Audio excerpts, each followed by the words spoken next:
পথাৰ পটিয়াপাম 2017 চনৰ 17 তাৰিখে এনেধৰণে 5টা হাতী মৰিছিল আৰু তেতিয়াই আমি কৈছিলোঁ যে ৰেল বিভাগ অসম চৰকাৰে ইয়াত এটা ইমানবোৰ ফ্লাইঅভাৰ দিব পাৰিছে, ইয়াতো এটা যদি ফ্লাইঅভাৰ দিলেহেঁতেন হাতী পাৰ হৈ যাব পৰা ব্যৱস্থা থাকিলেহেঁতেন তেতিয়াহ'লে নিশ্চয় এনেধৰণৰ ঘটনা নহ'লহেঁতেন।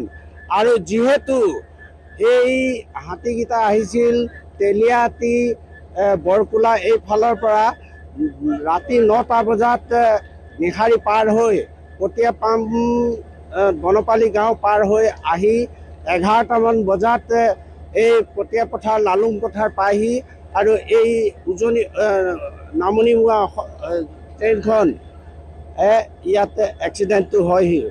গতিকে ইয়াত ফৰেষ্টৰকো নকওঁ, অসম চৰকাৰকো নকওঁ, আমাৰ জাতীয় পশুধন ৰক্ষা কৰিবৰ কাৰণে এই ঠাইডোখৰত হাতীৰ কৰিডৰ হিচাপে ফ্লাইঅভাৰ এখন দি ৰেল ওপৰেদি নিয়ক, যাতে জীৱ জন্তু মানুহ তলেদি পাৰ হ'ব পৰা ব্যৱস্থা কৰিব লাগে। যদি চহৰ নগৰত কৰিব পাৰে এই জীৱ জন্তু ৰক্ষা কৰিবলৈ চৰকাৰে, কেন্দ্ৰীয় চৰকাৰ আৰু অসম চৰকাৰে এই ব্যৱস্থা ল'ব বুলি আমি আশা কৰি পটিয়াপামৰ এইটো বৰ দুখ লগা কথা। আমি আজি ৰাতি হাতীবাবু আহিছিলে ৰাতি 11টামান বজাত হাতীবাবু আহিছিলে। তাৰপিছত আমি শুনা পাই পেলাই সাৰ পাই পেলাই আমি ঘৰৰ পৰা ৰাস্তাত ওলাইছোঁ। যেতিয়া ৰাস্তাত ওলাইছোঁ তেতিয়া আমাৰ পটিয়া পথাৰৰ পৰা পটিয়াপামৰ ৰেল লাইন পাৰ হৈ স্থানীয় পালে সোমাইছোঁ। যেতিয়া সোমাইছিলে তেতিয়া আমি গম পাইছিলোঁ। তেতিয়া পিছত আমি অলপ ওলাই পেলাই ৰাস্তাত আকৌ ঘৰত গুচি গ'লোঁ। যেতিয়া সেইফালে কামপুৰৰ পৰা 2খন গাড়ী আহিছে, ট্ৰেইন 2খন আহিছে। তেখেতসকলে জানে ইয়াত হাতীবাবু ওলাইছে, কামপুৰৰ পৰা অহা ট্ৰেইনকেইটা জানে, সেইকাৰণে লাহে লাহে আহিছে। সিহঁতে জানে হাতী ওলাইছে। যেতিয়া যমুনামুখৰ পৰা আহিছে ট্ৰেইন 1:45 হৈছেহি, এখন পথাৰেদি নামি পেলাই হাতী গৈছে। আমি তাত আগত আছিলোঁ, তাত দেখি পেলাই ইয়াত আহিছোঁ। ইয়াত আহি পেলাই যেতিয়া আমাৰ গাঁৱত আহিছোঁ আকৌ মানে শুনা পাইছোঁ হাতীবাবু কাটিছে বোলে ট্ৰেইন। তেতিয়া আমি লগে লগে আহিলোঁ 2:45 আহি পেলাই দেখিলোঁ 5জনকে হাতীবাবু কাটি পেলাইছে। এতিয়া মই ভাবোঁ কি আমাৰ যিসকল ফৰেষ্ট ডিপাৰ্টমেণ্ট আছে, বন বিভাগৰ লোক আছে, আমাৰ এইটো অসমৰ সম্পদ হাতীবাবু, যি আমাৰ বনৰীয়া জন্তু আছে আমাৰ অসমৰ সম্পদহে। সেই সম্পদবিলাক আজি সুৰক্ষিত ৰাখিব নোৱাৰে আমাৰ যি বন বিভাগৰ যি মন্ত্ৰী আছে তেখেতে কিয় ৰাখিব নোৱাৰে? আৰু হাতীজাক যদি আহিছিলে তেতিয়াতো ফৰেষ্ট আহিছিলে পিছে পিছে। তেখেতসকলে নিশ্চয় জানে হাতী ইয়াত পটিয়াপামত কাটিছে, আজি ইয়াত কাটিছে। আজি গাড়ীখন লাইনৰ পৰা তললৈ নামি গ'ল। ট্ৰেইনখন এইখন আমি শুনা পাইছোঁ এখন বোলে মিজোৰাম টু দিল্লী এক্সপ্ৰেছ ৰাজধানী হয় এইখনত বহুত যাত্ৰী আছিলে। আৰু এতিয়ালৈকে আমি ৰাতি যেতিয়া আহিছিলোঁ বহুত যাত্ৰী আছিলে আৰু সেইখন ডব্বাৰ পৰা চকা নামি গ'ল ট্ৰেইনৰ ৰাস্তাৰ পৰা। এতিয়া আমি ভাবোঁ কি যিখন আমাৰ হেমন্ত বিশ্ব শৰ্মা ডাঙৰীয়া চৰকাৰ, তেখেতে এইটো আমাৰ অসমৰ সম্পদৰ ফালে নাচায়, তেখেতে কেৱল চাই ক'ৰবাত চৰকাৰী মাটি আছে নেকি, মানুহ বহিছে নেকি ভাঙিব। ইয়াতে আমাৰ দেখাতে 8টা হাতী মৰা গৈছে। এখন ডিব্ৰুগড়ৰ পৰা ট্ৰেইনটো অহাটো শুনা পাইছোঁ। ডিব্ৰুগড়ৰ পৰা আহিছে, 8টা হাতী মৰিছে। আমি ৰাতি 12টালৈকে মানে গম পাইছোঁ মানুহে চিঞৰি আছে। এতিয়া ট্ৰেইনখন কেতিয়া আহি পালে 1টা বজাত মানে পাইছে ট্ৰেইনটো, এনেকুৱাই হ'ব। এটা পোৱালি এতিয়া জিন্দা হৈ আছে, মানে পোৱালিটো মৰো মৰো অৱস্থা আছে।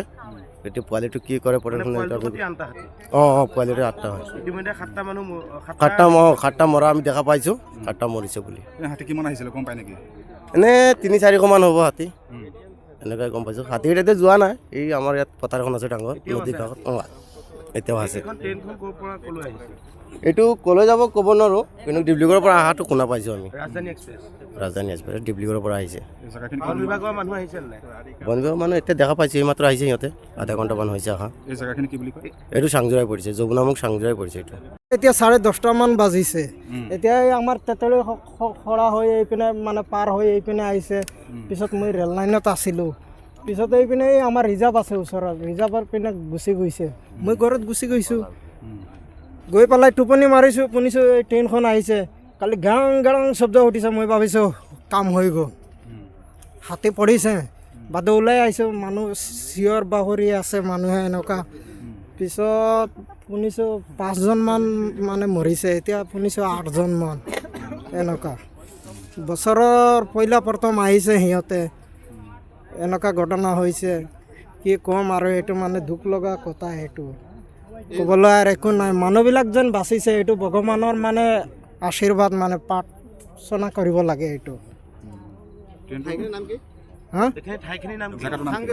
এই চামজোৰাই ট্ৰেইনটো চামজোৰাই কঠীয়াপাতাৰ 1 নম্বৰ ৱাৰ্ড আৰু চামজোৰাইৰ মাজত ট্ৰেইনটো ক'ৰ পৰা আহি আছিলে গম পাই নেকি? ট্ৰেইনটো এইপিনৰ পৰা আহি আছে পূজাইৰ পৰা আহি আছে গুৱাহাটী যাব ট্ৰেইনটো এতিয়া আপোনাৰ মানে 8টা মান হাতী মৰিছে 8টামান মৰিছে এতিয়া কি এটা পোৱালি এটা আছে জিন্দা আছে এইটো মানে অলপ চলপ লৰি আছে এইটো ৰাজহাড়ত দুখ পাইছে আৰু নাভিত ফুটা হৈছে এইটো ট্ৰিটমেণ্ট কৰিলে ভাল হ'ব পাৰে মই এজন মাহুত হয় আপুনি শুশ্ৰূষা কৰি আছে মই ইয়াত মানে আহি পেলাই দেখিলোঁ হাতী পোৱালিটো জিন্দা আছে তেতিয়া সেই তাৰ পৰা আনি ইয়াত পানী চানী ঢালি গৰম পানী কৰি তাক জুই চুই ধৰি মানে সেকি আছোঁ তাতে যদি বাচি যায় তাৰ জীৱনটো এতিয়া কেইটা হাতীৰ মৃত্যু হৈছে টোটেল 7টা মৃত্যু হৈ গ'ল পূৰা এই পোৱালিটো লৈ 8টা 8 নম্বৰ এইটো ৰেল লাইনৰ ভিতৰত আছে 3টা আছে এটা সন্মুখত এটা এইফালে আছে ইয়াত আছে 2টা ৰেলৰ মাজত 2টা ৰেল লাইনৰ মাজত আছে 2টা পোৱালি আৰু ৰেলৰ তলত আছে 2টা পোৱালি একলগত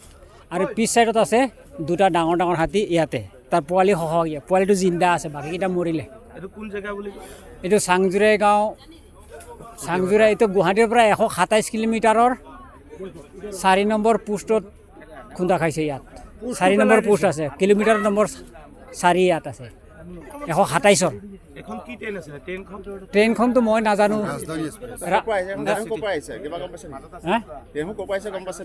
এইখন শিলচাৰ ফালৰ পৰা আহিছে পেচেঞ্জাৰে সুধিছে কৈছে শিলচাৰৰ পৰা আহিছে এতিয়া শিলচাৰ ছাইডৰ পৰা আহিছে ট্ৰেইন এনেকুৱাই হ'ব ৰাজধানী এক্সপ্ৰেছ এইটো